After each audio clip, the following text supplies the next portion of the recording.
मैं आपको हैलोवीन पर घटी एक भयानक घटना के बारे में एक कहानी सुनाता हूँ। ये घटना जहाँ घटी वहाँ के लोग कहते हैं कि यह कहानी सच है और इसे सुनने के बाद मेरे भी रोंगटे खड़े हो गए थे। ये सब कई साल पहले एक शहर में हुआ था, जो उस समय स्पेन के कैटेलोनिया के पहाड़ों के बीच बस एक छोटा सा शहर था। ये शहर एक चर्च, एक पार्क, एक जेल और एक स्कूल के साथ एक छोटे से एरिया से थोड़ा अधिक था, जिसके चारों ओर सभी घर थे। शहर को अपने स्कूल पर बहुत गर्व था क्योंकि इसे प्रांत का सबसे अच्छा स्कूल माना जाता था। वो 31 अक्टूबर की सुबह थी। उस दिन हैलोवीन था और छात्रों का एक ग्रुप अपनी कक्षा में आर्ट एंड क्राफ्ट की क्लास अटेंड कर रहा था। कुछ कागज की शीटों में से कंकाल काट रहे थे, कुछ पिशाच चमगादड़ों का चित्र बना रहे थे और बाकी बच्चे कद्दू का चित्र बना रहे थे। सभी छात्रों की उम्र 8 से 9 साल के बीच थी। उनकी शिक्षिका एक खूबसूरत युवा महिला थी जिसे स्कूल में काम करते हुए केवल 1 महीना ही हुआ था। जब बच्चे मौज मस्ती कर रहे थे और हैलोवीन सजावट की तैयारी कर रहे थे, शिक्षक ने मौसम का पूर्वानुमान सुनने के लिए रेडियो चालू कर दिया। वह उस दिन बच्चों के लिए एक आउटडोर हैलोवीन पार्टी आयोजित करने की योजना बना रही थी और यह पक्का करना चाहती थी कि उस दिन बारिश न हो। अचानक एक समाचार बुलेटिन से मौसम पूर्वानुमान बाधित हो गया। यह एक महत्वपूर्ण घोषणा थी। एक हत्यारा स्थानीय जेल से भाग गया है और अभी आजाद घूम रहा है। उसे हथियारबंद और बेहद खतरनाक बताया गया है। कृपया सावधान रहे और सतर्क रहे। शिक्षक कमरे में दौड़ी और रेडियो बंद कर दिया। वह बच्चों को परेशान नहीं करना चाहती थी, लेकिन तब तक बहुत देर हो चुकी थी। सभी बच्चों ने प्रसारण सुन लिया था और वे इस खबर से बहुत डरे हुए थे। वे जानते थे कि जेल स्कूल के बिल्कुल नजदीक है। शिक्षक ने उन्हें आश्वस्त करने की कोशिश की और चिंता न करने को कहा। कुछ मिनट बाद स्कूल के प्रिंसिपल ने इंटरकॉम पर एक घोषणा की। सभी शिक्षक ध्यान दें। हमें सूचित किया गया है कि पुलिस शहर में इस समय होने वाली एक बहुत ही गंभीर स्थिति से निपट रही है। सभी शिक्षकों को सलाह दी जाती है कि जब तक पुलिस इस स्थिति पर नियंत्रण नहीं कर लेती, तब तक वे अपनी कक्षाओं के दरवाजे और खिड़कियां बंद कर ले। मैं दोहराता हूं, अगले निर्देश तक सभी दरवाजे और खिड़कियां बंद कर दें। बस इतना ही। शिक्षक ने कक्षा के सभी बच्चों को शांत रहने के लिए कहा। उसने अपनी चाबी निकाली और कक्षा का दरवाजा बंद कर दिया। फिर उसने खिड़कियां भी बंद कर दी, ये सुनिश्चित करते हुए कि वे सब सुरक्षित है और कोई भी अंदर ना आ पाए। एक छोटी लड़की ने अपना हाथ उठाया और पूछा कि क्या वह बाथरूम जा सकती है। शिक्षक उसे जाने नहीं देना चाहती थी, लेकिन लड़की जिद करने लगी। आखिरकार टीचर मान गई और उन्हें टॉयलेट जाने की इजाजत दे दी, क्योंकि ये भी पक्का नहीं था कि हत्यारा स्कूल में आएगा ही। उसने लड़की से कहा कि जब वह वापस आएगी तो उसे कक्षा के दरवाजे पर गुप्त रूप से दस्तक देनी होगी।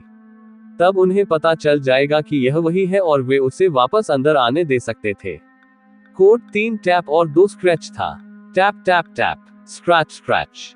लड़की बाथरूम जाने के लिए निकली और शिक्षक ने उसके पीछे दरवाजा बंद कर दिया। बच्चों का मन उस डरावनी स्थिति से हटाने के लिए टीचर ने उन्हें कहानियां सुनाना शुरू किया। 20 मिनट बीत जाने के बाद भी जब लड़की वापस नहीं आई तो शिक्षक को चिंता होने लगी। वो सोचने लगी कि उसे इतना समय क्यों लग रहा है। अचानक उन्हें गलियारे में कदमों की आहट सुनाई दी। कक्षा में हर कोई डर गया। तभी उन्हें दरवाजे पर आवाज सुनाई दी, tap tap tap, scratch scratch. लगता है कि वह वापस आ गई है। शिक्षक ने राहत की सांस ली। वह आगे बढ़ी और अपनी चाबी निकाल ली। क्या होगा अगर यह वह नहीं हुई? एक छोटे लड़के ने पूछा जो डर से कांप रहा था। शिक्षिका झिझकी, उसकी चाबी ताले से कुछ इंच दूर थी। उन्हें फिर दरवाजे पर आवाज सुनाई दी, tap tap tap, scratch scratch. ये तो वही होगी, टीचर ने कहा। उसने दरवाजे में चाबी लगाई और ताला खोल दिया। अचानक कक्षा का दरवाजा खुला और एक लंबा आदमी वहां खड़ा था।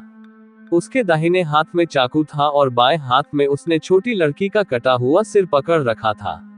जेल से भागा हुआ हत्यारा एक बड़ी से मुस्कुराहट लिए कक्षा में दाखिल हुआ। बच्चे अंदर फंसे हुए थे। स्कूल के गलियारों में जो कुछ भी सुना जा सकता था वह डर से भरी चीखें और दर्द की चीखें थी। उस अफरा तफरी में टीचर खिड़की तोड़कर बाहर कूदने में सफल रही। वह बमुश्किल अपनी जान बचाकर भागी और रेंग कर सुरक्षित स्थान पर पहुंची। हालांकि बच्चे इतने भाग्यशाली नहीं थे। जब पुलिस पहुंची तो उन्होंने हत्यारे को कक्षा के बीच में बैठा पाया। फर्श, दीवारें और छत खून से लथपथ थे। शरीर के छोटे छोटे हिस्से उस कमरे के चारों ओर बिखरे पड़े थे। उसने क्लास के हर बच्चे को छोटे छोटे टुकड़े में काट दिया था। उन्हें बाथरूम के तीसरे स्टॉल में छोटी बच्ची का सर कटा शव मिला। पुलिस ने पता लगाया कि अक्टूबर के उस ठंडे दिन में संभवतः क्या हुआ था। जब लड़की बाथरूम जाने की इजाजत मांग रही थी तो भागा हुआ कैदी टॉयलेट में छिपा रहा होगा। उसने बच्ची को पकड़ लिया होगा और उसे पासवर्ड बताने के लिए मजबूर किया होगा। जब उसने ऐसा किया तो उसने उसका सिर काट दिया होगा। वो जो टीचर थी आज एक मेंटल हॉस्पिटल में भर्ती है।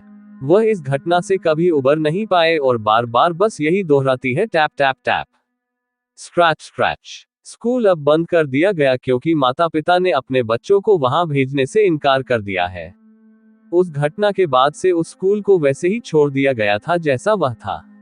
लोग कहते हैं कि यदि आप पुराने स्कूल में जाएं और कक्षा में जाएं, तो आप अभी भी दीवारों से खून टपकता हुआ देख सकते हैं।